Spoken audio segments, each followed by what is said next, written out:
यह वीडियो मैंने debt mutual fund पर बनाया है। इसमें हम डेट म्यूचुअल फंड से संबंधित लाभ, हानि, रिस्क आदि विषयों पर चर्चा करेंगे। इससे पहले भी मैंने भाग 1 में एक वीडियो बनाया था जिसमें सेवानिवृत्त कर्मचारियों के निवेश संबंधी सभी विषयों पर संक्षिप्त विवरण किया था। अतः आपसे अनुरोध है कि आप भाग 1 को भी देख सकते हैं।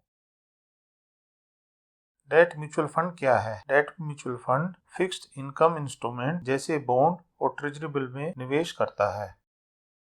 बॉन्ड क्या है? बॉन्ड एक दीर्घकालीन कॉन्ट्रैक्ट है जिसमें पैसा लेने वाला समय समय पर ब्याज देने तथा एक निश्चित समय पर मूलधन देने का वादा करता है।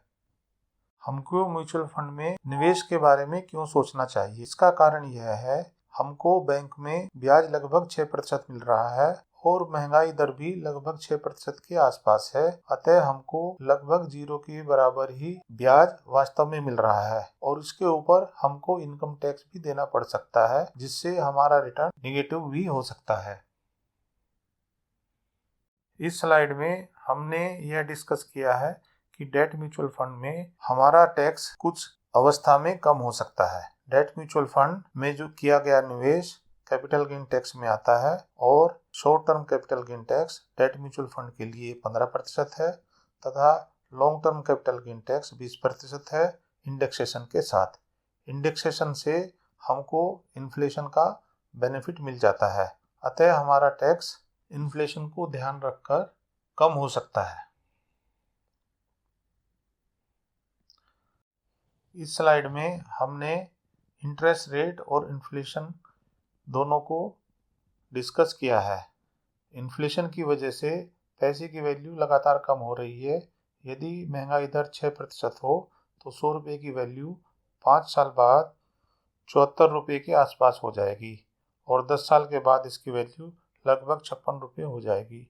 अतः हमको इस तरह से निवेश करना चाहिए कि हमको वास्तव में महंगाई दर से ज़्यादा रिटर्न आए। इस स्लाइड में मैंने म्यूचुअल फंड की कुछ स्कीमों के बारे में जो पिछले 3 साल के रिटर्न है वह उनको दर्शाया है। इससे अगली स्लाइड में मैंने म्यूचुअल फंड में 31 मार्च को कितना कितना निवेश हो रखा है उसको दर्शाया है। दोस्तों, डेट म्यूचुअल फंड भी एक काफ़ी बड़ी इंडस्ट्री है और 31 मार्च 1920 के पर लगभग 10 लाख से ज़्यादा रुपया इसमें लगा हुआ था। हालांकि ये बात ज़रूर है कि मार्च 2020 में डेट म्यूचुअल फंड से पैसा जनता ने निकाला था।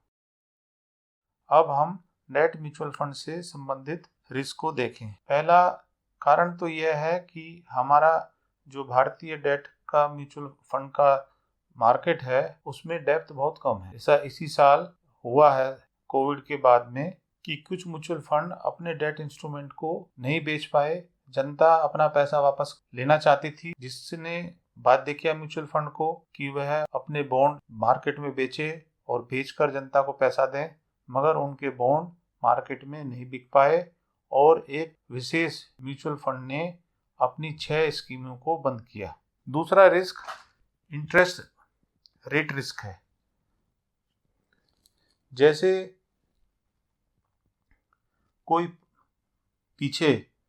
कोई बॉन्ड 100 रुपये पर इशू किया गया तथा उस समय बैंक ने 7% ब्याज दर देने का वादा किया।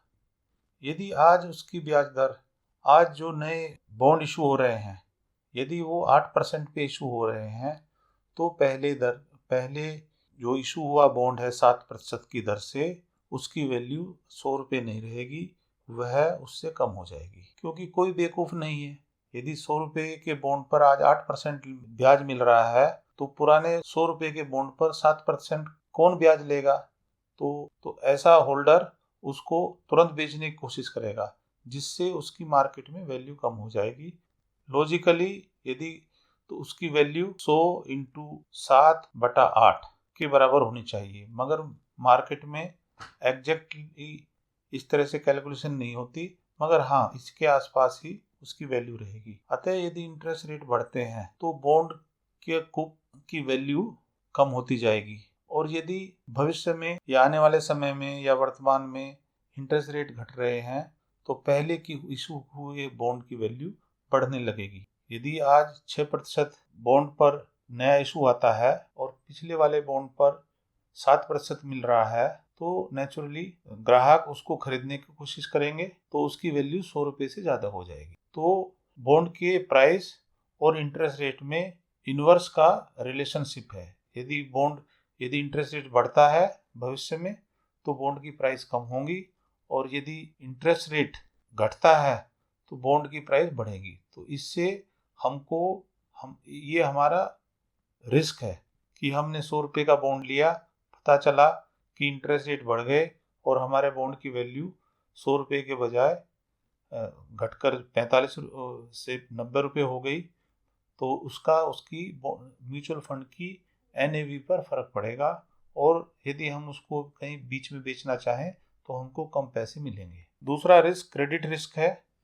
क्रेडिट रिस्क ये है कि जैसा कि मैंने पहले बतलाया है, यह एक लॉन्ग टर्म का कॉन्ट्रैक्ट है बॉन्ड, और यदि उसको इशू करने वाला जिसने पैसा लिया है यदि वह समय पर पैसा ना दे पाए, ब्याज ना दे पाए, मूलधन ना दे पाए, तो बॉन्ड की प्राइस कम हो जाएगी और यह जीरो भी हो सकती है। यदि उसने टोटल डिफॉल्ट कर दिया, ना हमको ब्याज दे रहा है और ना मूलधन आने की उम्मीद है, तो हमको बहुत ज़्यादा घाटा हो सकता है। ये दो रिस्क हैं। दोस्तों, अगली स्लाइड में हाइपोथेटिकल केस में डेट म्यूचुअल फंड और अन्य असेट में इन्वेस्ट किए गए एक काल्पनिक दृश्य को दर्शाया है। तो ये जरूर है कि डेट म्यूचुअल फंड में फिक्स्ड डिपॉजिट के मुकाबले ज़्यादा रिस्क होता है, और हमको आशा रहती है कि हम डेट म्यूचुअल फंड में हमको रिटर्न फिक्स्ड डिपॉजिट से ज़्यादा मिलेगा।